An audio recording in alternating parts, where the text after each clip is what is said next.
wewe nimba warakira umwami Yesu nk'umwami n'umukiza w'ubugingo bwawe, niba uri umwana w'Imana hama hariho ico gukora, kuko wewe udahagarikwa na les cinq sens, ntuhagarikwa n'amadimension canke ingezo zihagarika abandi muri no si. Wewe ugengwa n'amategeko y'ijuru n'ikirere co mw'ijuru. Ico naco kigushoboza kwama ufise ico ukora, kuko uba uri connected ku Mana ishobora byose. Imana ishobora guhindura amateka y'ibintu, Imana ishobora guhindura ama circonstances, Imana imetrize canke iganza umwanya n'ibihe. Rero iyo uri intumwa canke uwukorana niyo Mana, wama ufise ico ushobora gukora, ico ushoboye gufasha, ico ushoboye guterera, ico ushoboye kuzana nk'impinduka muri ivyo bintu, muri abo bantu canke muri izo communauté n'ivyo bihugu. Turavye neza mu myaka ya none, abakristo, abana b'Imana, abakomoka ku Mana, abizera Imana se umwami wacu Yesu, biriko biratera bitugora uko umwanya uhera, uko imyaka igenda irahera, bitugora kwemanga kugaragaza ukwizera kwayo, kwemanga Imana twizeye, haba ku buzi aho dukora, haba ku mashuri aho twiga, haba muri politiki, haba kumbura aho dufise imitahe. Ugasanga birakugora kwemera no kwemanga yuko uri umukristo, yuko wizera Imana, kandi ko ufise ivyizigiro yuko Imana izobikora. Icifuzo c'Imana nuko nawe woyemanga muri vyose, nuko nawe wozana ukogaragara ku Imana yawe muri vyose, kugira ngo nayo ironka yikorera, ibe invite, itumigwe, ironke kibanza nyamukuru mu vyacu vyose mu buzima bwacu, maze nayo ibashe gukora ibikomeye. Imana ntinaniwe gukora muri iyo situation urimo, Imana ntinaniwe gutabara umuryango wawe, Imana ntinaniwe guhindura ibintu mu gihugu urimo canke muri societe urimo, kuko Imana ikeneye gusa ikibanza cyo gukoreramwo kugira ngo ishobore gutabara no gushitsa imigambi yayo mu buzima bwacu.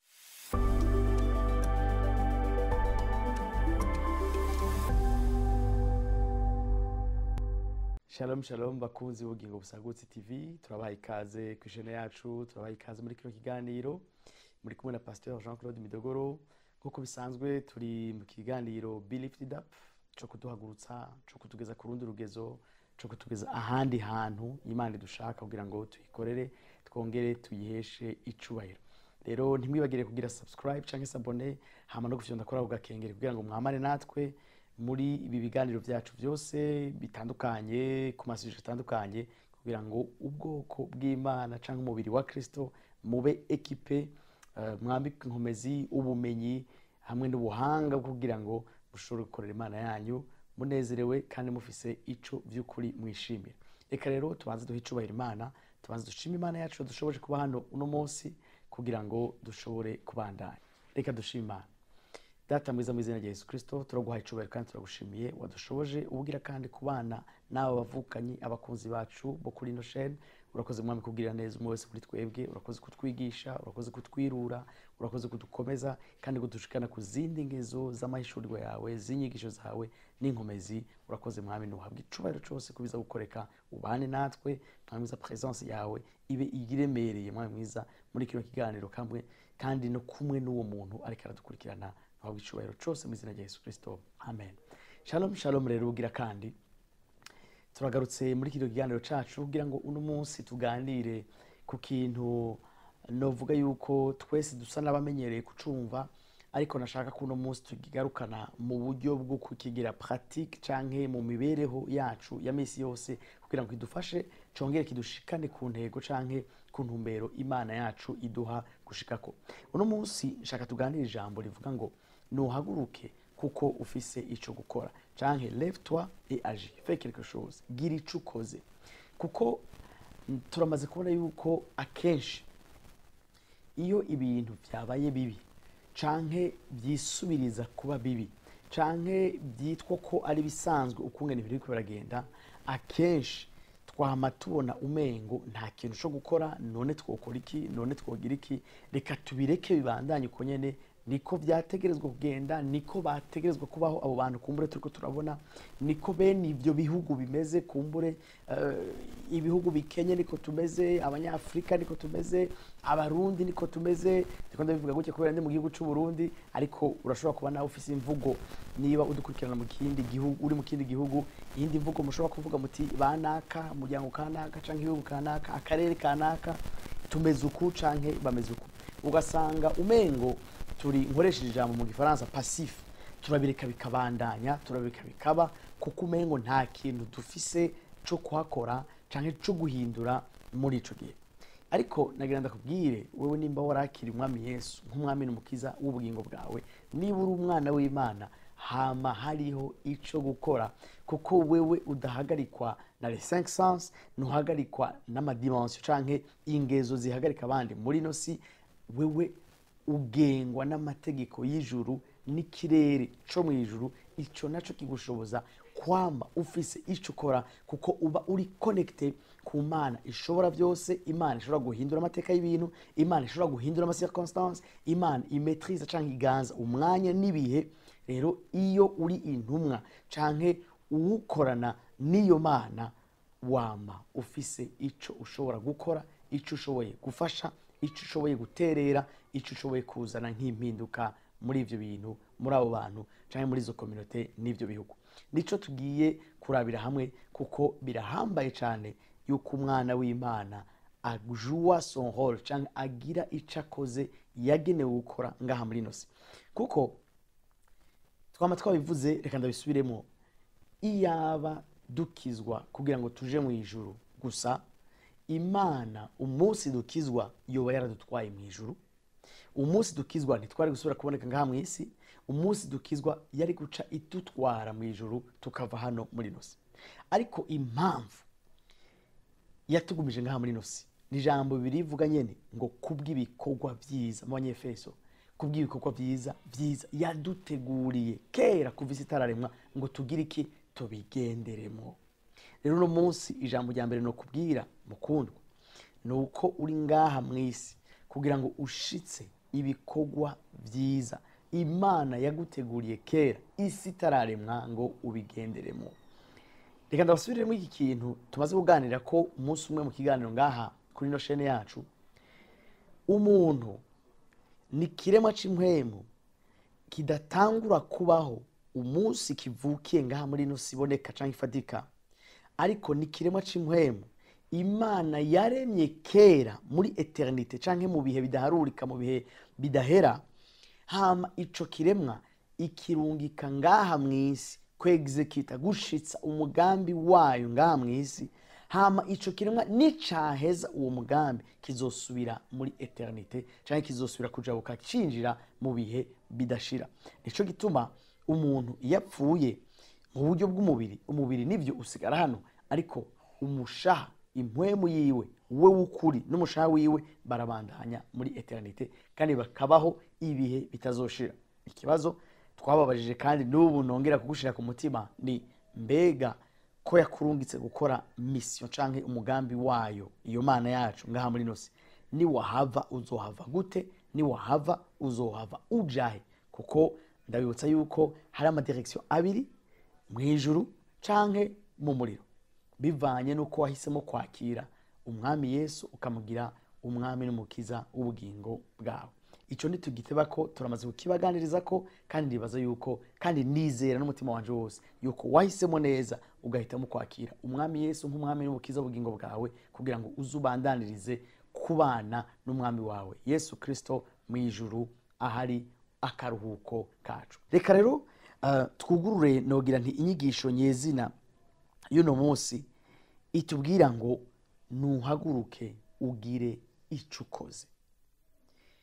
Kubera turambye no muri kahise k'ibihugu, uno munsi turashobora kubona nk'ibihugu vy'Iburaya, ivyo bita ama western countries canke les pays de l'ouest, les pays occidentaux, no muri Etats-Unis canke muri Amerika yabi yepfo canke ya ruguru, mugabo cane cane ya ruguru, turabona yuko abo bantu umengo hari ikindi kintu basumbije abandi bantu bari mu isi. D'ailleurs abandi bose babita le tiers monde, abakenye, abari hasi, abaciriritse, ariko bobo biyita canke aba specialist n'abahanga babita les pays riches, ibihugu bitunze vya rutura. Ariko kandi uno munsi turanabona yuko hari ibindi bihugu biriko birasa n'ibibahamvya, ari byo bihugu vyo muri Aziya, Buhindi, Bushinwa cane cane. Iyo ugiye kuraba muri kahise k'ivyo bihugu, urasanga duhereye ku bihugu vyizera Imana se y'umwami wacu Yesu Kristo,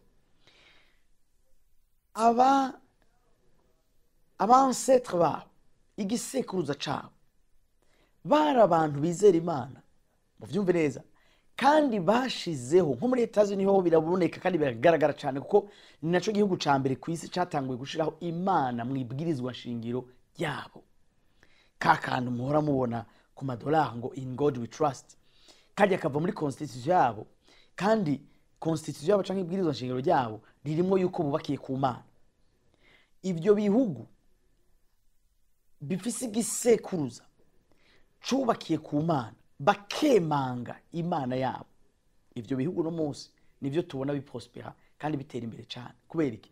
Hariho engagement, hariho ukwiyemeza bagaragaje, bashira habona kandi baragendera, baremanga ukwiyemeza iki ikiremwa c'impwemu. Reka ndafite gucyo naheze kuvuga Imana kuko ngiye muri Aziya bice bigenda ukundi. Muri Aziya naho nyene uno munsi ivyo bihugu birateye imbere cyane kandi bigenda ku muvuduko udasanzwe, ariko ugiye kuraba cyane uza kubona uravye neza kuva mu gisekuruza cabo nabo nyene ivyo bise Imana canke bizera nk'Imana babihaye ikibanza gikomeye cyane mu bihugu byabo, mu politike yabo no mu mibereho yabo, ku buryo bavyemanga cyane bituma bagira umurongo bagenderako, umurongo bagenda barahererekana urunganwe inyuma y'urundi mu vyerekeye ivy'imwemu, bituma baba ari abantu bari stable, baba ari abantu badahungabana, baba ari abantu batanyiganyizwa muri iki canke kiriya, bagatera baja imbere. Kubera iki mbanje kuvuga ibi bintu? Nuko turavye neza mu myaka ya none abakristo, abana b'Imana, abakoboka ku Mana, abizera Imana se umwami wacu Yesu Kristo, biriko biratera bitugora uko umwanya uhere ko imyaka igenda irahera, bitugora kwemanga kugaragaza ukwizera kwacu, kwemanga Imana twizeye, haba ku buzi aho dukora, haba ku mashuri aho twiga, haba muri politiki, haba kumbura aho dufise imitahe, ugasanga birakugora kwemera no kwemanga yuko uri umukristo, yuko wizera Imana kandi ko ufise ibyizigiro yuko Imana izobikora. Ugasanga ako kantu karatugora kwatura, karatugora gushingira ko niyo batubajije igituma dukora iki na kiriya, tukagerageza gutanga ama explication, insiguro zoshobora kumvikana mu buryo buri scientifique, kuko twiyumvira ngo nitwaza kuvuga ngo biva ku Mana, nitwaza kuvuga ngo ndizera Imana, nitwaza kuvuga ngo hari ikindi kintu cy'impuhemu nshigikiye canke nishimikije, baraza kumbure kubona umengo ubwenge bwanje ntibutumbereye neza, ubuhanga bwanje ntibaza kubwemera neza, ubuhinga bwanje ntibaza kubwakira neza, kuko ncansa n'umuntu mengo nzanye ibintu bidasobanutse. Ariko genda urabe mu Baasiatike canke hariya mu boni Aziya, uzurabe no kuri kurubuga ngurukana ubumenyi kuri YouTube canke ahandi, nk'ikintu citwa karma, arico baba bashatse kuvuga ineza y'isi impwemu mugabo badatoye neza, canke ukungene isi impwemu ihemba, ikosora, itumbereza ibintu, bagakoresha ijambo karma. Ni ijambo bakoresha mu Babuddhist, ijambo bakoresha no mu Buhindi, mu Bahindu. Ariko iryo jambo n'abagwiza tunga babo bararyemanga ku mugaragaro ku rubuga ngurukana ubumenyi canke ahandi mu myesha makuru, bakanaryandika kuri Twitter n'ahandi, bakavyemanga yuko ari byo bizera. Ibyo bibashoboza kubaha inguvu, bigatuma ya entite canke cagishigikira kibashigikiye mu mpwemu zabo canke bizera ca ya Mana n'akayi gatoyi ironka ikorera mu buzima bwabo, kuko bayemanze bakayizera, igaciro nk'icibare cyo gukora ibyo ishaka. Rero icifuzo canje, icifuzo c'Imana nuko nawe woyemanga muri byose, nuko nawe wozana ukogaragara ku Imana yawe muri byose, kugira ngo nayo ironka ikorera, ibe invité, itumigwe, ironke kibanza nyamukuru mu byacu byose mu buzima bwacu, maze nayo ibashe gukora ibikomeye. Kuko nagira ndakubwire mukundwa uri kuranyumviriza, Imana ntinaniwe kugutabara, Imana ntinaniwe gukora muri iyo situation urimo, Imana ntinaniwe gutabara umuryango wawe, Imana ntinaniwe guhindura ibintu mu gihugu urimo cyangwa muri societe urimo, kuko Imana ikeneye gusa ikibanza cyo gukoreramo kugira ngo ishobore gutabara no gushitsa imigambi yayo mu buzima bwacu. Rero ino nyigisho canke ino emission nizera ko ari urukurikirane tuzobanamwo nko muri emission nka zine, rugamije kuguhagurutsa kugira ngo wumve, wugurura amaso, wumve yuko iyi Mana twizera, dukunda, dusenga, dushikanira, turirimba mu mashengero, tutayizanye ngo tuyihe ikibanza, uburenganzira bwo gukorera mu buzima bwacu bwa misi yose, mu business yacu, mu mashuri yacu, mu buzi bwacu, mu miryango yacu, kandi tukayemanga, tukayishira hejuru ku mugaragaro, ubushobozi bwayo ntibuzogaragara 100% mu buzima bwacu. Kandi abahombe ba mbere bazoba twebwe, kuko twari dufise canke dufise Imana ikomeye ishobora byose, muremyi wa byose, iruta ibindi byose byiyita Imana, ifise ubushobozi buruta ubwo umuntu wese canke ikindi kintu cyose ngaha muri no si n'ikuzimu no mu ijuru ko nihiganje.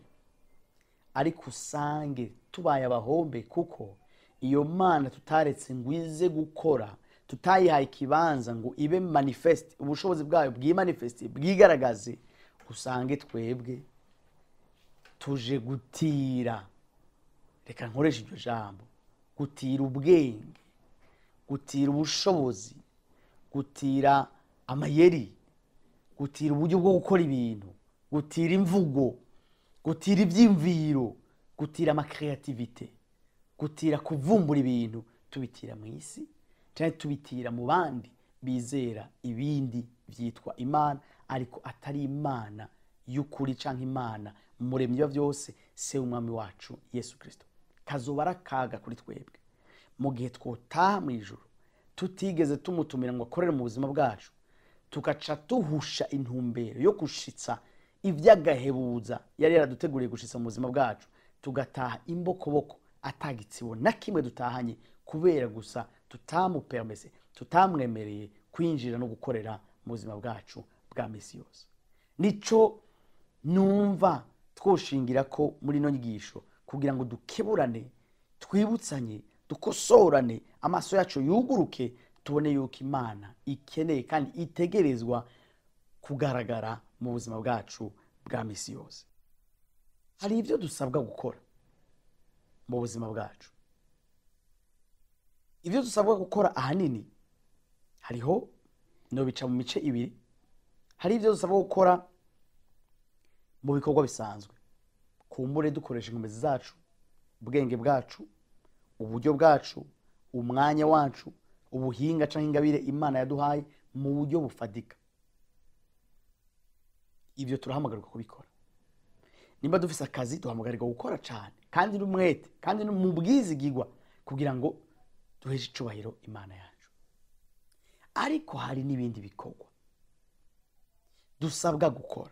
Nivyo rero nshaka ko tuvugana muri kino kiganiro no mu bizobandanya.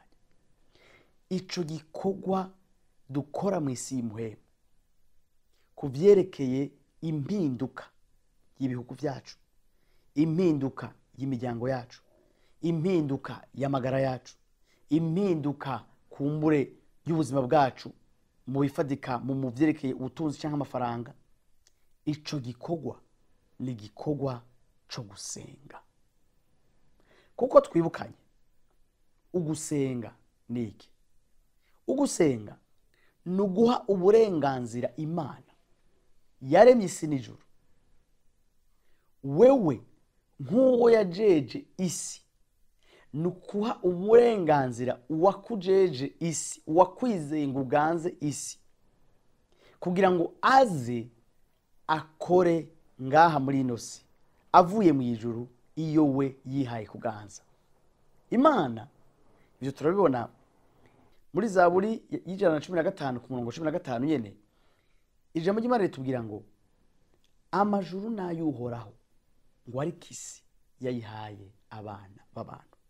Wowe rero no munsi ufise responsabilité, nanje mfise responsabilité yo guha autorisation yo kureka Imana ikaza gukora ngaha mwisi, kandi umenya neza utahura kandi wizera ko udamuhaye autorisation, kuko we nyene yishiriyeho akarimbi ko kutinjira mu isi adasabye uruhusha umwami n'umuherezi yashizeyo ari we muntu, ari we wowe, ari we jewe, utamuhamagaye, utamuhaye autorisation, utamuretse ngo aze, ntaza. Kuko Imana n'umwami, n'umwami w'abami, ntuganza abaganza, ni Imana isumba byose muri miba byose, ntiyivuguruza mu ijambo ryayo, niko ijambo ry'Imana ritubwira, kandi ntiyisubira ko mu ngabire zayo, niko ijambo ry'Imana ryongera rikatubwira. Ibyo yaguhaye nk'umwana w'umuntu, ukuganza yaguhaye ku isi ifata ikiboneka, ntizokukwaka, ariko wewe yiteze ko uyireka, uyihamagara ikaza igakora muri buno bugingo. Niyo nzira yashizeho. Hari igihe twibesha tukibwira ngo Imana irabibona, naho ataco novuga, irabizi byose, rero izobikora. Siko bigenda, siyo protocole, siko Imana yabishizeho. Imana yashizeho kuganza k'umwana w'umuntu ngaha muri nosi, imubwira ngo mpamagara, nyemvoka, nyambaza, nanje nze gukora. Ukwambaza Imana ni uguha autorisation Imana. Ukwambaza Imana ni ukureka Imana ikaza gukora ngaha muri nosi, kuko utayiretse ngo ize gukora ngaha muri nosi, yoyo ntishobora kuza ku nguvu, kuko yo nyene yihaye kuganza amajuru, hama iha isi ngo umwana w'umuntu ayiganza. Imana rero, wewe nk'umwana wayo, wewe wayizeye, irakwiteze ko kuyihamagara ikaza gukora ngaha muri nosi. Kuko nagira ndabwire, niba hariho ikiremwa yambaye ngaha muri nosi kandi giteye ubwoba, nubwo kenshi tutakunze kwivuga, ni umuntu yuzuye mpwemu yera, yizeye umwami Yesu akuzura mpwemu yera. Kubera iki?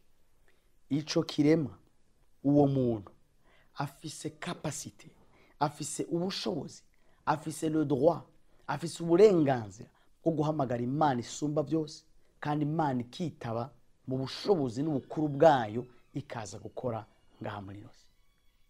Abahambaye mu isi babaharura kubera bafise amabomba atomique, bafise ibigwanisho rutura, ibintu bituma abandi batinya. Ariko ni wiyumvire nawe, wowe nimba ufise capacité yo guhamagara Imana isumba byose, ishobora byose, ahariho hose, atakinanira, uteye ubwoba binganiki n'ubwo bwo kugiriranya no ufise bomba atomique. Mbega wowe ntusanga buryo umusumbye ubushobozi, kuko wewe ushobora guhamagara mu isi y'impwemu, Imana ikaza igakora ibihambaye kandi bikomeye. Nagira ngo ndagusigarane, turiko turahereza kiri kiganiro cy'uno munsi, ndagusigarane kiciyumviro, usigara urarimbura kuri iri jambo rivuga ngo mfise itegeko, mfise obligation, ntegerezwa guhamagara Imana, kuko ntayihamagaye ntiza, ntayihamagaye ntironka ikorera, ntayihamagaye ntifise ukunge nibigenza kundi, kuko yo yaramaze kumpa capacité yose yo gukora ngaha muri isi, yo kuganza ngaha muri nosi, kandi ntayihaye ikibanza ngo ikore, ntishobora kuza gukora ku nguvu. Rero Imana iguhezagire cyane. Ni mu ntango n'ivyo ya kino kiganiro nababwiye yuko muzoca muza murakurikirana aya ma emission yandi zo kurikira kugira ngo tutahurane, tubanaye kwigishanya kandi tubigenze neza. Imana iguha umugisha wowe kuri dukurikirana. Shalom shalom.